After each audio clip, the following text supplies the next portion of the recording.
Hello everyone, welcome back to my channel Craze for Commerce. In last video we have seen 10 principles of management and today we will be continuing the remaining 4 principles of management. So do watch my channel till the end as I will be discussing how to remember these principles also. So let's move further.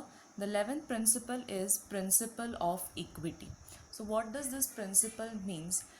Firstly, what is equity, or you can say what is equal? Equal means being same with everyone. Same is in the organization. You have to be quite fair and kind with every members of the organization. That means you have to not change your behavior according to the caste, creed, color or religion of any employee. Here every employee must be treated with utmost care and there shouldn't be any partiality between them. Okay, so it is said that all employees of the organization are equal. Every employee of the organization is equal as they are going to give you some or the other thing to the organization. Okay, the next principle is principle of stability of tenure. Now what is mean by tenure? Tenure means some time. Okay, tenure indicates time. Now there shouldn't be frequent changes or there shouldn't be termination and transfer of the employees oftenly. If so happens, every employee will not feel secured at the workplace and will not contribute to the job. And it is very important that there should be a feeling of security at your workplace. So this is what is stability of tenure. There should be stability, there shouldn't be frequent changes. Next is principle of initiative. If the management of the organization is free to accept the views of the employees, suggestions of the employees, or allows the employees participation in decision making process, then you can say the management is successful. People's participation in organization is very important as it will lead to achievements of the goals. That means every employee in the organization should try to take some initiatives, should try to participate in the organization's performance. If this happens, then you can say the organization is successful. The next principle is principle of esprit de corps. It is also mean as teamwork. It means team spirit or teamwork among the employees. Okay, there should be the coordination between the employees. Now when is this possible? When is the teamwork possible or when is the coordination between the employees possible?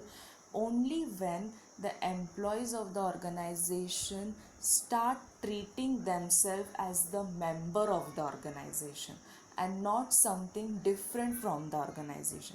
Once they start feeling that they are the family of the organization, they will work in the team spirit, they will work in the coordination. Okay, then only you can achieve the goals of the organizations. So now we are done here with the 14 principles of the management. Now let's see how to remember these principles. Okay, now you can see there in purple color that is written DAD UCUSSR OIC. Okay, see now what does this DAD mean? In DAD, D stands for division of work. What is division of work? Means you have to divide every work into smaller parts so that what will happen, you can achieve the organizational goals easily. A stands for authority and responsibility. Means when you are having authority and responsibility for completing some work, you can complete it easily. Next is D. D stands for discipline.